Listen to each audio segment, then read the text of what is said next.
Hello again, I'm Matthew Gore from lightandmatter.org, and I'm back this time with just a quick follow-up video about the Tamron 28-75mm f2.8 for Sony E-Mount that I reviewed last summer. Over the past year, this lens has really become my go-to for most of my wide to mid-angle needs, especially when I'm traveling. I took it to India for a couple of months, and I loved how lightweight it was, and the image quality was, of course, excellent. I got all of the detail that I wanted in my images.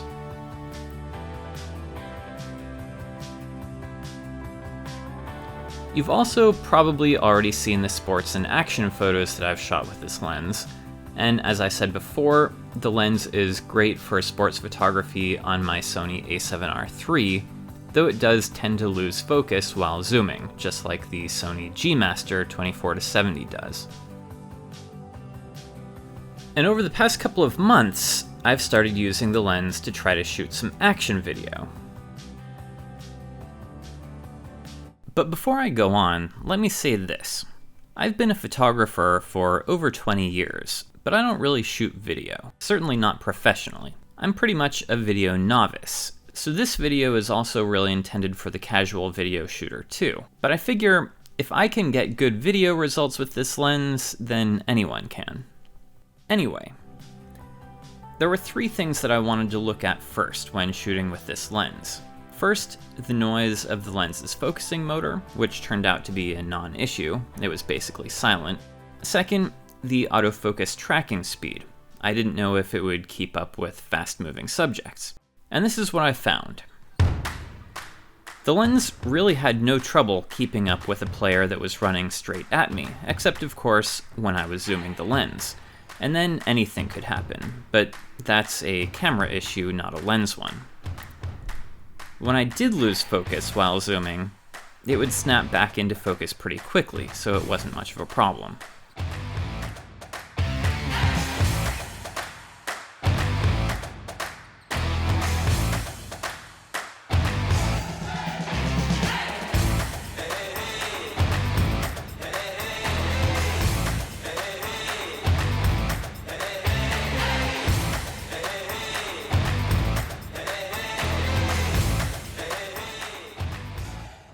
And when it came to acquiring focus, I was pleasantly surprised. It grabbed focus quickly and accurately, at least most of the time, even in a chaotic environment with lots of potential subjects and people passing in front of the lens.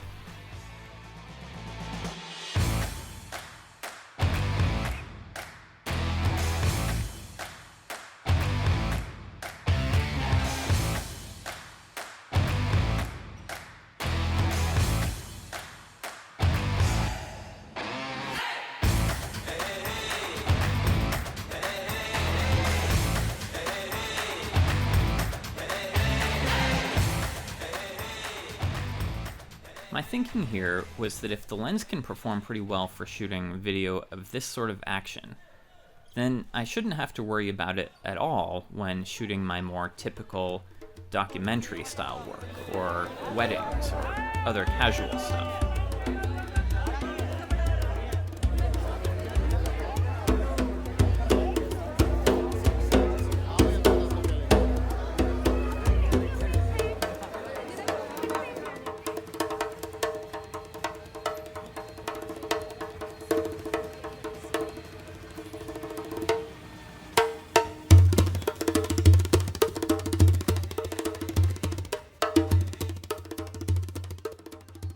And for me, the Tamron lens works really nicely in combination with the Sony 70-200 f2.8 G-Master lens to give me a good range of different perspectives for the rare personal video projects that I do.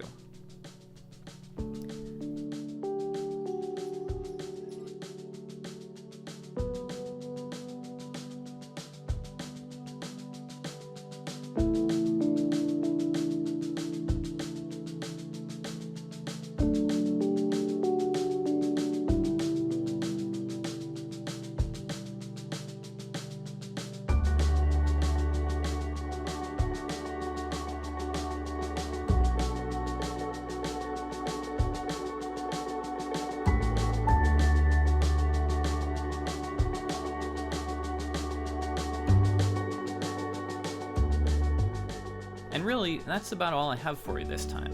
If it's starting to look like this was mostly just an excuse to show off video of my niece playing basketball, well, there's probably some truth to that. I'm pretty proud of my nieces. But I hope that you found something useful in here too. In my next video, I'll be back with my comparison of the Sony and Sigma 135mm f1.8 portrait lenses. And if that interests you at all, please subscribe. I can always use a few more subscribers. See you next time.